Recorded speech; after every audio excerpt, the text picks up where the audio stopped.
السلام عليكم ورحمة الله وبركاته. maalmaha kamid ah ayaa saxaabi Xandala la yiraahdo ayaa waxa ay sarkeen Abu Bakar baa ku iska waran Xandala ayaa yiri Abu Bakar waxaan ku war ma garan maayo waayo ninkii Xandala isaga isjeeda munaafiq buu noqday Abu Bakar baa yaaba ku warsaad munaafiq noqotay goormad gaalawi wuxuu yiri Abu Bakar marka aan rasuulka kaleey salaatu wasalaam aan hor joogno geerida ayaan xasuusanaa jannada ayaan aragnaa qalbigan macna ku aragnaa waan istusnaa naarta ayaan istusnaa ilaahay baan si toos ah u cabsanaa iimaankaygu qanjaha ayuu maraya rasuulka markaan ka tagno caruurtii iyo dumarkii iyo dadka ayaan imaanno kiwiba manihin dad kale ayaan noqonaa markaas wax walba waan ilowna haddii marba ay kala duwanaatay xaaladii markaan rasuulka la joogay iyo marka aan ka maqnahay munaafiq baan noqday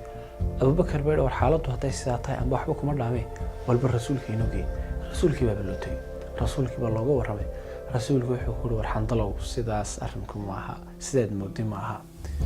war hadii aad sida aad marka aad ila joogtaan sida aad tihiin hadaad ku sii wadaysaan malaa'igta ayaa intay soo degtay idin gacan qaadi lahayd waa arin aan marnaba dhaxay sida awgeed saacadna cibaadada iyo rabbiga saacadna adduunyadaada iyo reerkaaga iyo qoyskaaga iimaanku waa kordhaa mararka qaarna waa nusqaan iimaanku waxa uu baahan in la koriyo lagana ilaaliyo waxyaalaha hoos u dhiga iimaanku waxa saldhig u ah qalbiguna waa boqorka xubnaha waa meesha ay xubnaha oo dhan ay wada amar qaataan waqti rasuulku lahaa jirka waxa kamid ah xubin hadii ay xumaato jirka oo dhan xumaanayo hadii wanaagsanaato jirka oo dhan wanaagsanaanayo markii la weydiino xuri waa qalbigu waa saldhigga uu iimaanku fadhiisto iimaanku dhagaha iyo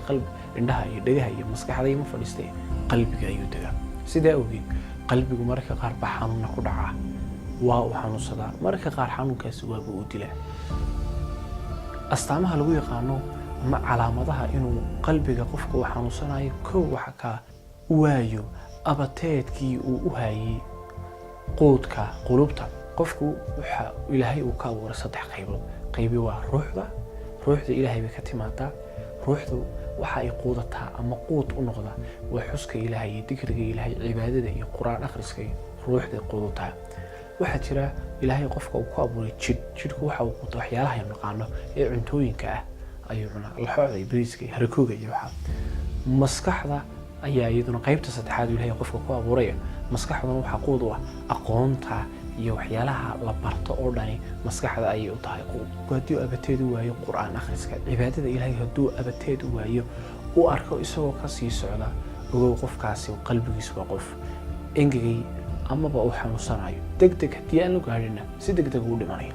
waxyaalaha waxa kamid ah astaamaha qofkaas inuu wadnihiisu ama qalbigiisu xanuunayo waxa kamid ah inuu qofku uu ka gaabiyo taacadka ilaahay salaadaha uu ka gaabiyo أعمال فعل كسته أو ونكسنه إلهي ودوي إنه كجابيه جابين تسوحي تصيص إنه قفكو أي واحد كسيهن ونبعيه مسدق دقي سدوي مرة كقار قفك واحد على إنه كبا وكوضم قضاء أما وكحد شيء ما يستو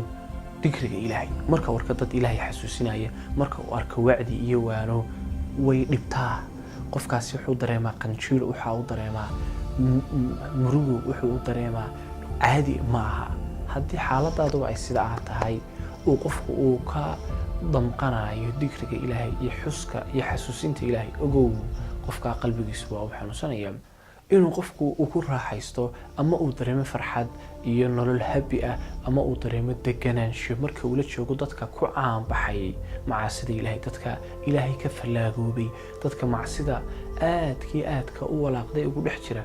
ku dhex jooga qofku dhex joogayo hadii arintaasi ay qofka farxad gelinayso wax badan baa qofka ka khaldan dambigu wuxuu leeyahay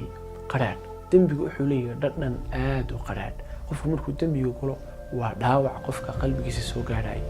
hadii hadaba uu qofku marnaba aanu dareemin dunuubta uu sameeyay raadka xun ee ku leedahay hadii aanu dareemin xanuunka ama dareenka xun ee dambigu leeyahay hadii uu qofku dambigu u dhibi waayo qofkaan wax weyn baa ka siiya oo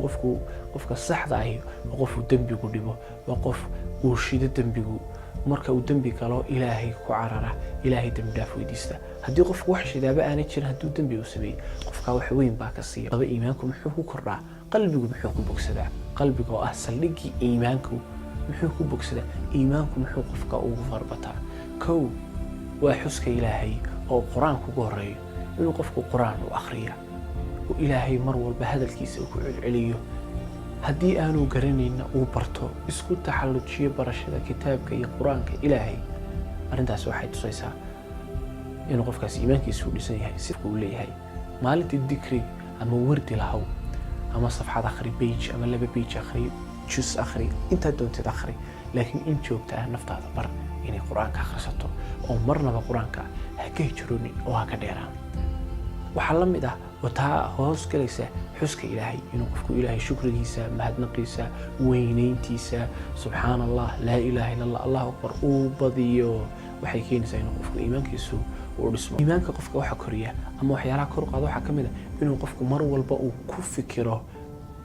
uu u fiirsado abuurka ilaahay hadday naftiisa tahay wa fii anfusikum afalaa tubsiruun war bal nafiihna u fiirsada ayuu ilaahay leeyahay haddii ay tahay samaawaadka haddii ay tahay dhulka hadday tahay badaha iyo waxa ku hoos jira hadday tahay xayawaanka iyo kala duwanaanshahooda hadday tahay waxa la arkayo xayawaanka aan la arkayn ee waxa microbiska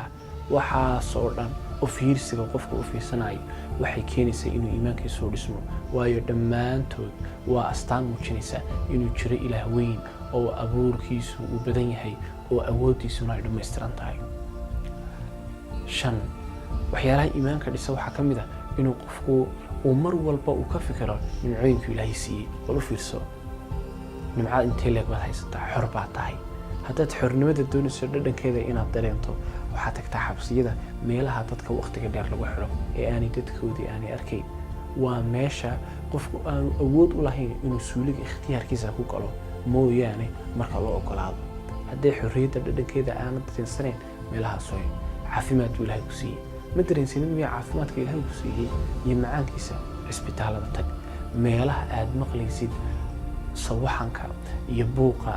iyo taaha ka baxaya dadka xanuunsanaya markaasaad ogaanaysa inuu nimco ilaahay ku siiyey nimcada ilaahay ku siiyey aqoon baad leedahay waxbaad kala garanaysaa ilaahay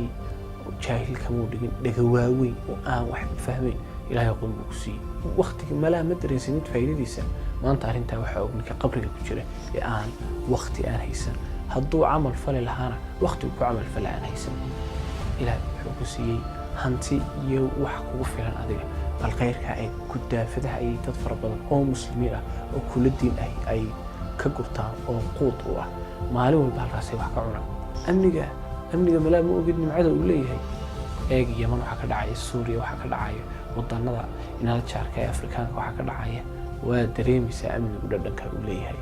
mar walba nimcooyinka ilaahay ku siiyey waxay ugu mahadnaq inaynu kor u qaadno iimaankeenu waa arrin muhiima isku day inaad iimaankaaga kor u qaaddo si ay noloshaadu ay dhadhan iyo macaan u yeelato